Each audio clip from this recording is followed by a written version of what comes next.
A new Marvel title unseated by a teen dystopia and a historically inaccurate historical biopic. Plus a sneak peek at what's coming to cinemas during the pre-holiday season. All this and more On this week's Back to the Movies.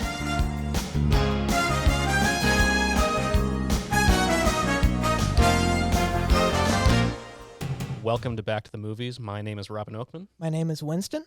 It's great to be back. Let's just get right into the box office. We're coming off of a holiday weekend. Big power shift money-wise. Yeah, totally. None of the movies in the top 5 were in it 2 weeks ago, so just a massive turnover. Yeah. So starting from the very top, a prequel at number 1 of the box office, The Hunger Games, The Ballad of Songbirds and Snakes. I actually saw this one, so I will get into my thoughts about it a little bit later. Oh, me too, because I also saw it, and trust me, I have quite a few thoughts about this new return to the Hunger Games franchise and the world accompanying it. That's great. I have thoughts too. Okay. Number 2, Ridley Scott's Napoleon. Have you seen Napoleon? I have not. I'm looking forward to it. Ridley Scott, 85 years old, still making movies. Some great ones, some not so great ones. I hear this is one of the latter camp, but I want to judge it myself. Yeah.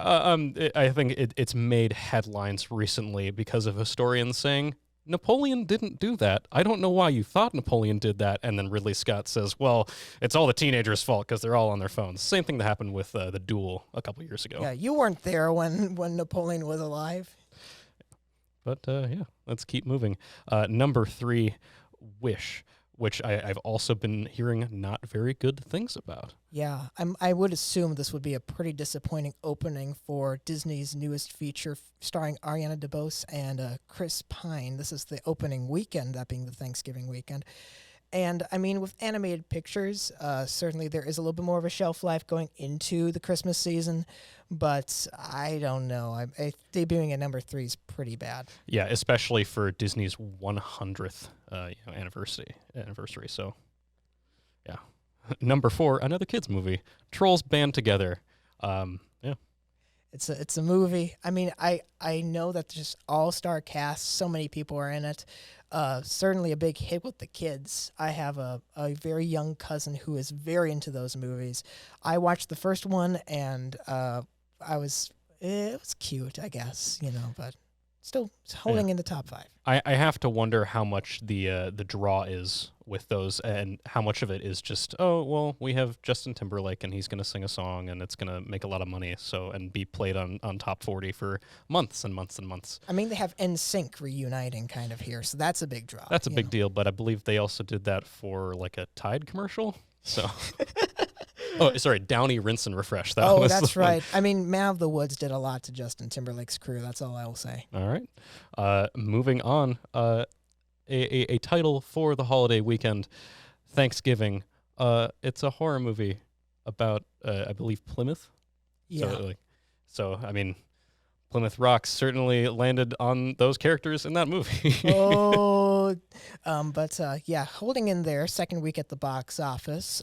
Interesting to see a horror movie doing so well, even though it's called Thanksgiving, because it's not very traditionally a horror-centric market. Looking at the remainder of the top 10, we have The Marvels at number 6, The Holdovers at number 7, Taylor Swift staying there at number 8 with the Eras Tour, Five Nights at Freddy's at number 9, and a new film, Saltburn, at number 10, which is kind of another one of those satirical class deconstruction movies. Yeah, one more recent release, Next Goal Wins, centered on American Samoa, I believe. Yeah, and new picture from Taika Waititi, yes. In its second week, dropping down from number 8 to number 11.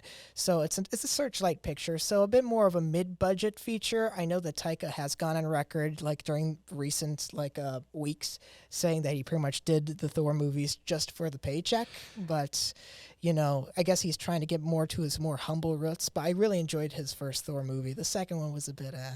Yeah, I mean, I think if you look beyond his superhero work, he's able to tell some really interesting stories, especially centered on indigenous communities. So I believe he had a hand in Reservoir Dogs, which was a Hulu original. Yeah, and of course... Reservation Dogs. Yeah, I was about to say. I was going to just blow that over, but of course also Hunt for the Wilder People, which I loved. Yes. And of course Jojo Rabbit, which I guess was another divisive one, but I really enjoyed it. Yeah. A bit of the the public popularity that Taika Waititi got for the first Thor, it's beginning to wane down, especially with news that he's currently working on a new Star Wars title. Yeah, and also some comments about, special effects artists and interviews, and that's all kind of more social stuff, but certainly in the aftermath of all of the effects artist strikes and stuff, that's not great. We'll see you after the break. It's important to get a flu shot each and every year because flu viruses are constantly changing and immunity from the vaccine decreases over time. Flu vaccines are updated annually to work against that year's viruses. The best time to get your shot is in the fall, but getting it later can still help. Getting a flu shot lowers your risk of getting sick, and if you do happen to get flu, it's likely to be less severe. I don't think that many kids in my son's school even do it. He makes fun of his friend who vapes. He would never try it. She's into soccer. She's on the honor roll. She's just not the type. No way. No way. No way. No way, my kid would never vape. Get your head out of the cloud. Today, nearly 8,000 kids will start vaping. Maybe even yours. Learn about the dangers at talkaboutvaping.org.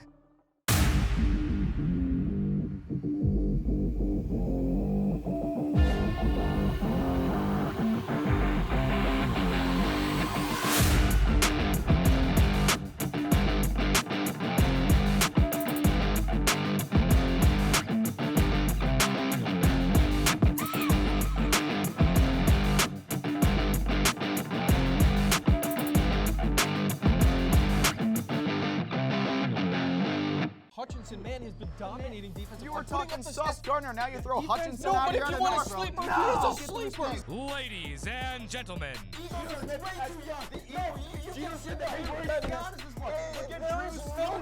get ready.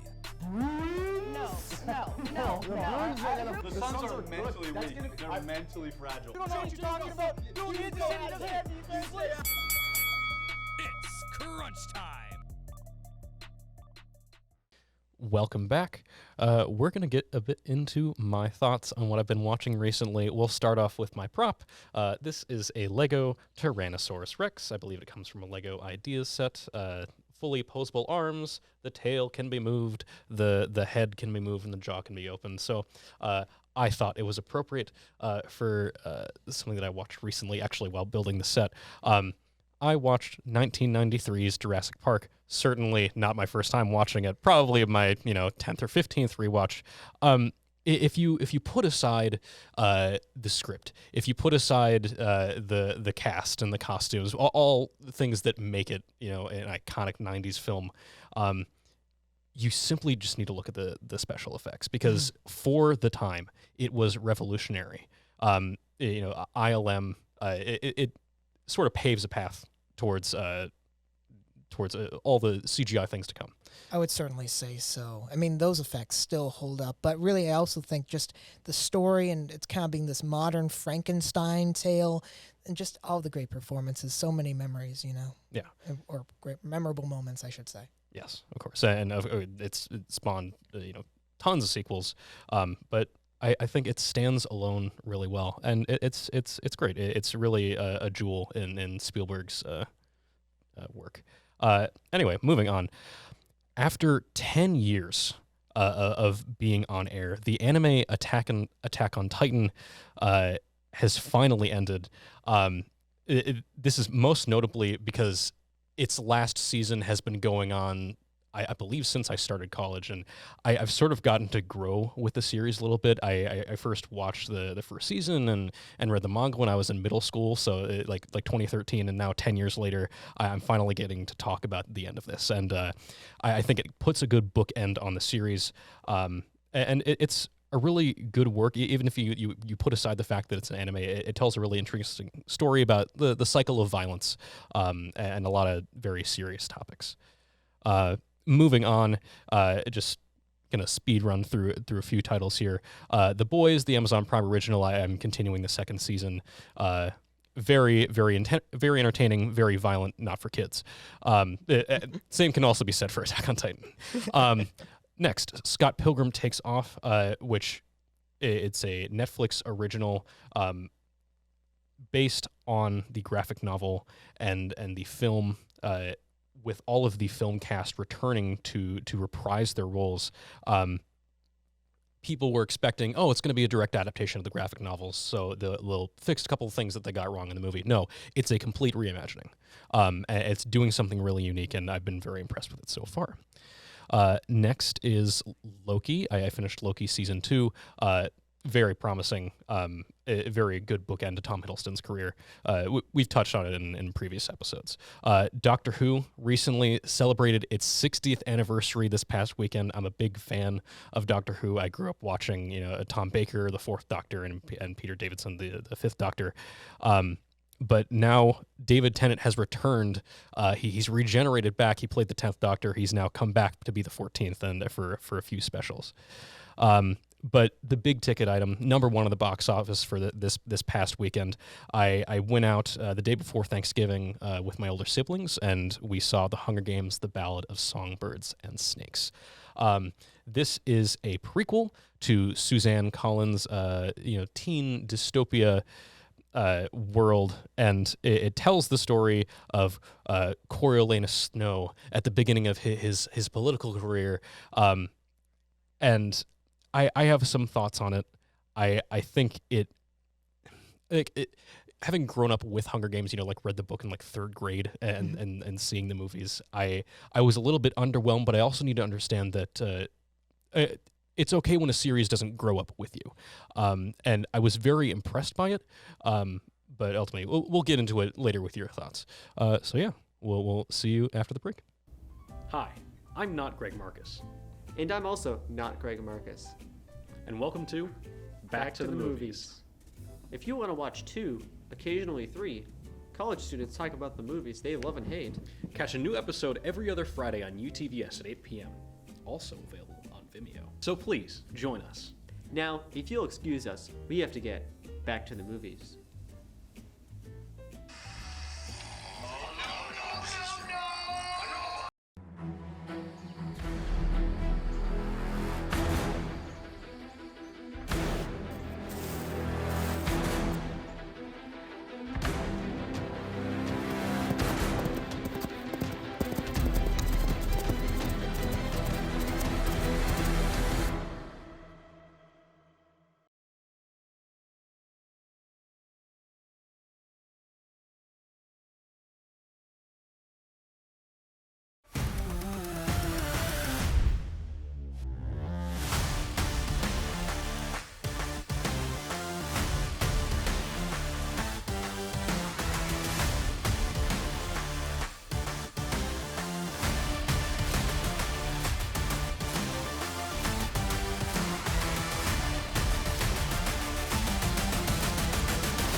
Welcome back. We were just discussing this new box office winner from this past weekend, The Hunger Games: The Ballad of Songbirds and Snakes.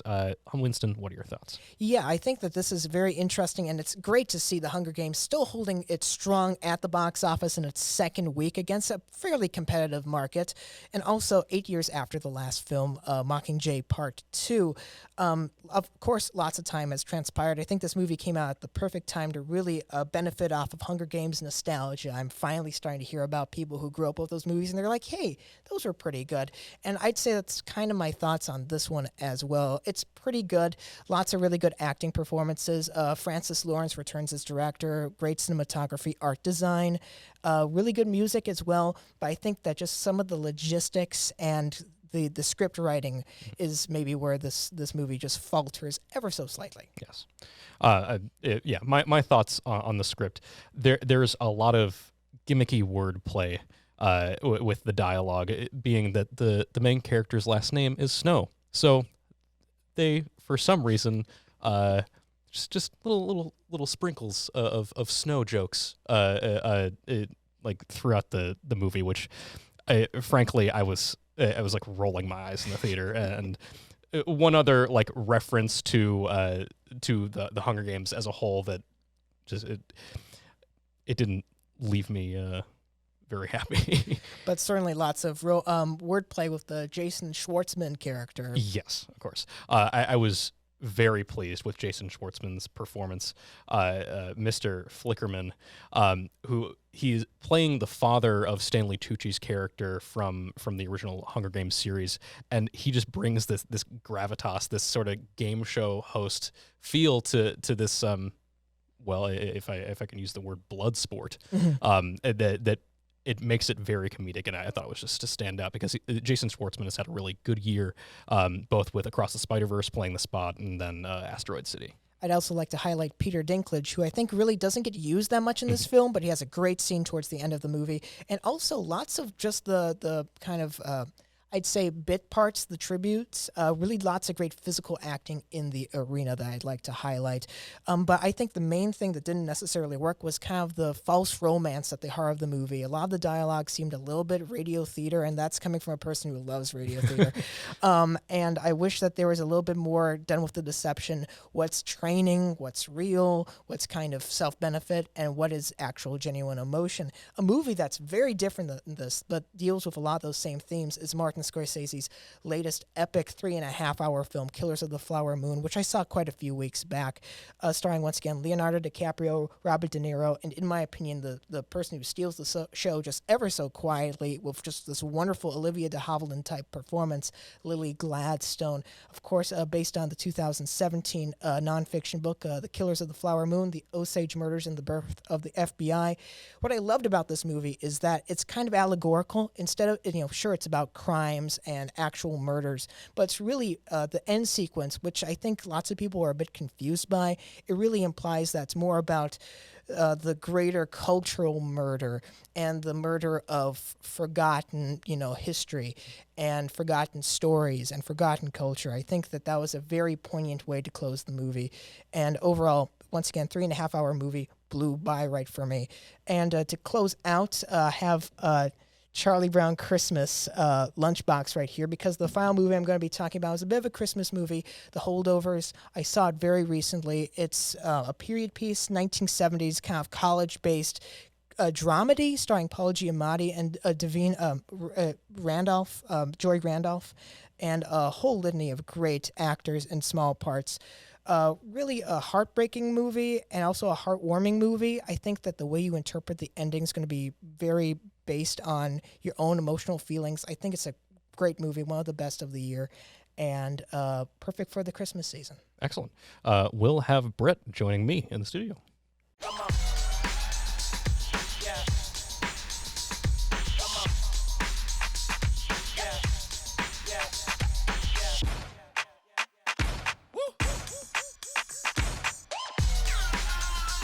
You're not going to get it all right. Just make sure you nail the big stuff, like making sure your kids are in the right seat for their age and size. Get it right at nhtsa.gov/the-right-seat. It's important to get a flu shot each and every year because flu viruses are constantly changing and immunity from the vaccine decreases over time. Flu vaccines are updated annually to work against that year's viruses. The best time to get your shot is in the fall, but getting it later can still help. Getting a flu shot lowers your risk of getting sick, and if you do happen to get flu, it's likely to be less severe. I don't think that many kids in my son's school even do it. He makes fun of his friend who vapes. He would never try it. She's into soccer. She's on the honor roll. She's just not the type. No way. No way. No way. No way, my kid would never vape. Get your head out of the cloud. Today, nearly 8,000 kids will start vaping, maybe even yours. Learn about the dangers at talkaboutvaping.org. Welcome back. I have Brett joining me. He's going to talk about some comic book, graphic novel Yes. adaptations. Yeah, hello, I'm back. I've been watching a little bit stuff over this past Thanksgiving break. I was mildly productive. The first thing I watched was the Scott Pilgrim Takes Off anime. Now, Robin briefly talked about it a little bit, but I haven't read the source material for Scott Pilgrim, and I haven't seen the movie in like a minute. So this was like fresh for me. I didn't really remember much of the movie, and I really liked it. It was if I've been told, it's a fresh reimagining I thought it was good. I'm not good with describing it, but I really enjoyed the art. Well, one thing I'll say, the animation style is incredible. I absolutely love when series and movies take that extra step with the animation. Especially one recent example is Disney's Wish. While it may not be performing at the box office, I like that they're taking a step in a new direction with their art style. I think that's very commendable. And Scott Pilgrim Takes Off definitely did that. And I think that's really cool. It's an incredible art style. Just really incredible. Reminiscent of maybe you could say Spider-Verse, but I just think it's really unique, and I hope that more series continue to do that going forward. It looks great in scenes where characters are just talking to each other, but the fight scenes are phenomenal. Phenomenal, yes, absolutely agree. So yeah, I would give it a thumbs up. I binged it in one day, so you can get it done in one day if you want. But yeah, that was the first thing I watched over Thanksgiving break. The next thing I watched was Invincible Season 2, Part 1. Now, this is not for the young ones at all. I love the first season of Invincible. I didn't get hooked until the last episode came out. That was when I found out about it, along with many others. But Part 1 of Season 2 came out. The second part of Season 2 doesn't come out for a few more, like till next year. But oh my gosh, it's incredible. It picks up right where it left off in terms of like just how amazing it is. The characters, the depth, the animation is, by the way, been improved. You can tell they got a budget increase, and it's just phenomenal. The character development and the things that happen. I've never read the comics, but oh my gosh, it's amazing. Can you explain your prop really quickly? Oh yeah, sorry, I really haven't touched on my prop. I have one of my Aunt Steffi. Hello. She was very nice, and over the summer, she made me this fanny pack, which is Spider-Man themed. It has a little Spider-Man kind of keychains, or is a little spider, and it's themed. It's all around Spider-Man. And then the inside is also, you can see it's got Spider-Man. It's not going to open, but yeah, it's Spider-Man all around, and I really like Spider-Man, so that's my prop. It doesn't tie anything about I've been watching, but I think it's really cool. So yeah. And then the last thing I rewatched Hawkeye season 1, getting into that Christmas spirit, and it's just really good. I like it a lot more on my second watch. I watched it when it first came out, and yeah. Thank you. No problem. Nice to be on again. I'm an actor in an ad that was given 12 seconds to remind you that if you're high, just don't drive. Because if you feel different, you drive different. It's illegal to drive high everywhere anyway. Today, we face an unprecedented crisis. Tens of millions of refugees have been forced from their homes. But you can make a difference.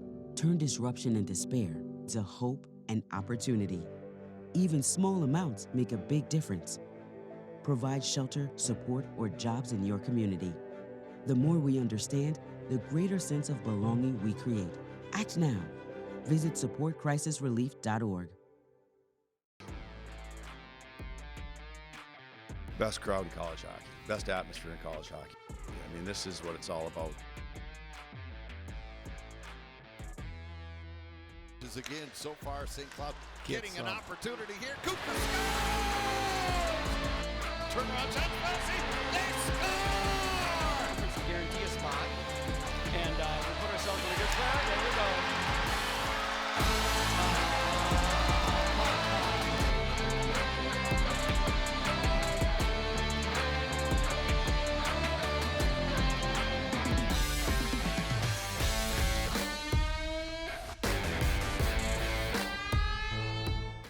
Welcome back. Winston has returned. Where did Brett go? I don't know. So we're gonna do one of our favorite segments here on Back to the Movies. This day in history. A lot of birthdays to cover. Today, November 29th, starting off in 1954, Joel Coen, one of the Coen brothers. So many great movies. Yeah, director of Fargo and No Country for Old Men.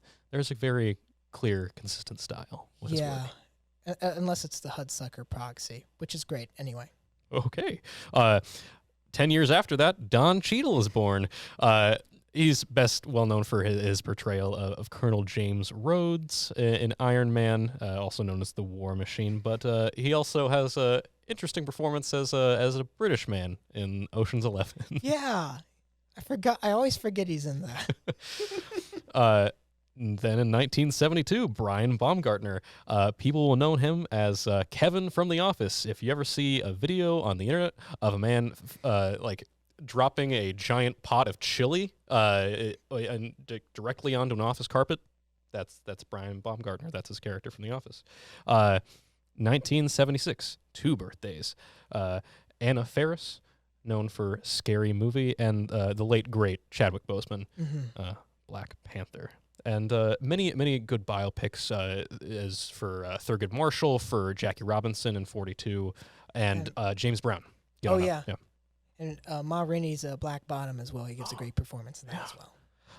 1982, Gemma Chan, Crazy Rich Asians, the much maligned Eternals, and Don't Worry Darling, where she plays opposite Chris Pine.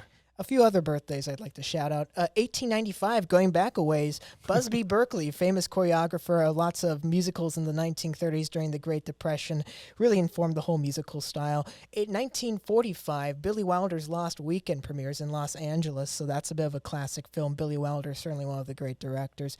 Gary Shandling, born in 1949. Howie Mandel in 1955.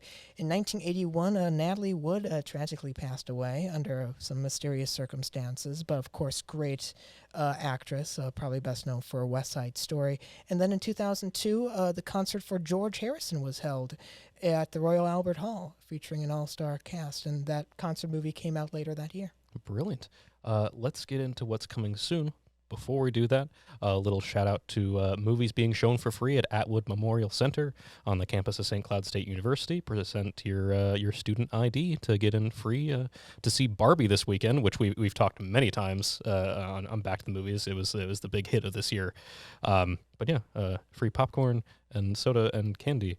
Let's get into what's coming soon.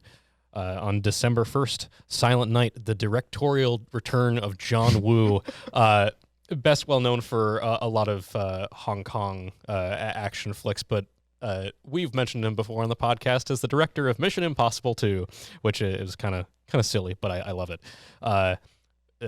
Just breezing through it. Candy Cane Lane, Godzilla -1. I don't know about you. I don't have much exposure to Godzilla beyond the Legendary Pictures adaptation, but I've seen a few of the movies from the 80s. And well, if this is anything like Shin Godzilla, then it's going to be wonderful. Yes. Yeah. When did you touch on the next one? Well, of course, Beyonce is going to be competing with Taylor Swift for the concert movie of the year with her Renaissance Tour concert film. Of course, going against the Christmas market. So don't know if she's still going to be in the top 10 just looking at the numbers, but certainly a large draw. So once again, that's why you're getting like Candy Cane Lane, this Eddie Murphy comedy feature that's debuting simultaneously in theaters and on streaming. Looking at December 8th, we have a few interesting movies, though. Poor Things, the new film from Yorgos Lanthimos, who's probably best known for movies like The Favorite and The Lobster, starring Emma Stone with a bit of a steampunk vibe, as well as the return to the director's chair for Hayao Miyazaki of The Boy and the Heron, which is his first film in 10 years since The Wind Rises. Of course, Studio Ghibli trying to maybe get back some of that earwig off of that whole thing. He said he was retiring, but he keeps coming back. And we're thankful. We're thankful. Right, yeah. Thank you for joining us on Back to the Movies. We hope you have a good day, and we hope you get back to the movies.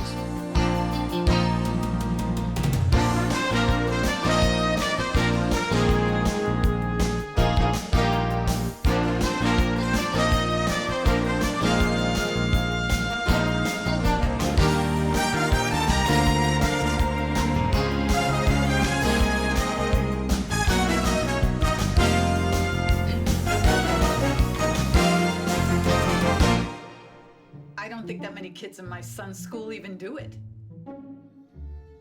He makes fun of his friend who vapes. He would never try it. She's into soccer. She's on the honor roll. She's just not the type. No way. No way. No way. No way, my kid would never vape. Get your head out of the cloud. Today, nearly 8,000 kids will start vaping. Maybe even yours. Learn about the dangers at talkaboutvaping.org.